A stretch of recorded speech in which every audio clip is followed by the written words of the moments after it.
존TV 981회 박근혜 대통령의 그리움은 아무에게나 생기지 않습니다. 13번째입니다. 떠나신 빈자리가 너무 큽니다라는 서신에 박근혜 대통령이 답신을 만나겠습니다. 구독은 무료이니 구독과 좋아요 눌러주세요.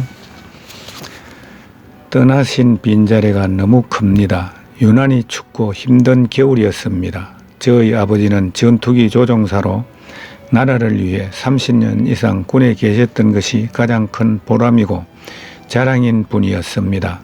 저희 남편은 외국에서 살다가 몇 년 전 다시 한국으로 돌아왔습니다. 그때는 모든 것이 자랑스럽고 행복했습니다.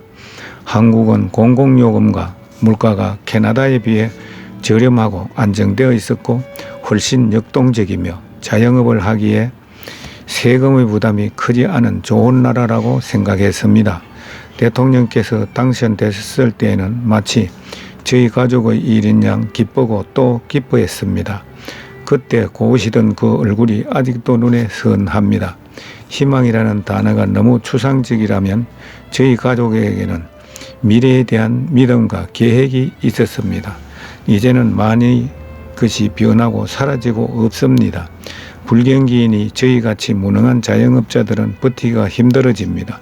남편은 자기 분야에서 가장 인정받는 대학에서 교육을 받고 유학을 해서 오랜 시간 전문 지식을 쌓았지만 올겨울부터 난리를 다니고 있습니다.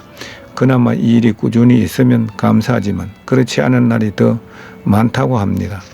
남편 말로는 일용직 사무소를 찾아오는 사람 중 자기처럼 얼마 전까지 자영업자였던 중년층이 많다고 합니다. 저희 스스로가 무능해서 시장 경제에서 도태되었으니 누구도 원망하지는 않습니다. 다만 앞으로 더 어려워질 전망이라는 사는 집을 팔고 다시 한국을 떠나자는 말을 남편이 자주 합니다. 저는 겨울을 버텼으니 봄도 버텨서 어떻게든 남편이 재기할 수 있기를 기도하고 있습니다. 그렇지만 현물이 녹록지 않음을 잘 알기에 큰 기대는 하지 않게 됩니다. 저희는 시골에 살아서 물가가 수도권에 비해 저렴한 편인데도 오징어와 버섯, 김밥까지 모든 것이 너무 올라서 장을 보게 되면 손이 움츠려 듭니다. 그나마 이 정도 수준에서 멈추기만을 바랄 뿐입니다. 대통령께서 그곳에 계시는 동안 저희같이 평범한 가족은 이렇게 지내고 있습니다.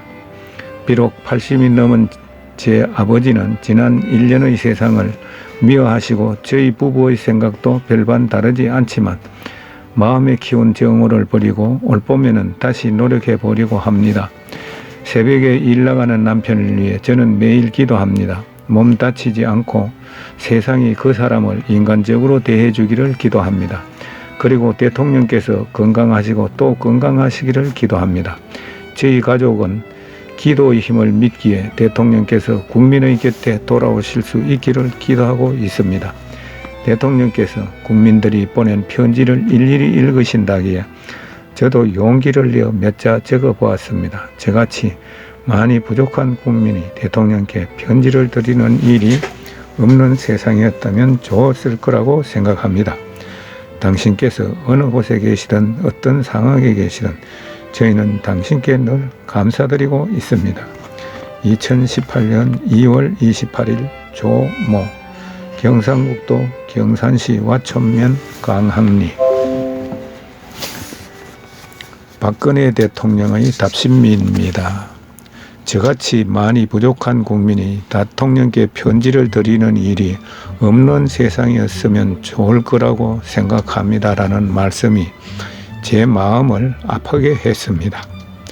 우리 국민 한 사람 한 사람이 자신이 있는 일터에서 열심히 일하고 그로 인해 자신의 삶을 풍요롭게 행복하게 만들면서 살아갈 수 있는 사회가 바로 행복한 나라이고 그러한 나라를 만드는 것이 대통령으로서의 직분이라고 생각했습니다. 편지를 읽어가면서 힘들지만 견디어 이겨내겠다는 용기를 볼 수 있었고 미래에 대한 소박한 희망의 끈을 놓지 않고 있는 님의 마음을 느낄 수 있어서 오히려 제가 많은 위로를 받았습니다. 어둡고 끝이 없을 것 같은 터널이라도 언젠가는 끝이 보이고 그 끝에는 햇살이 비치는 길이 기다리고 있을 것입니다. 그리고 님의 기도에 응답이 꼭 있을 것이라고 생각합니다.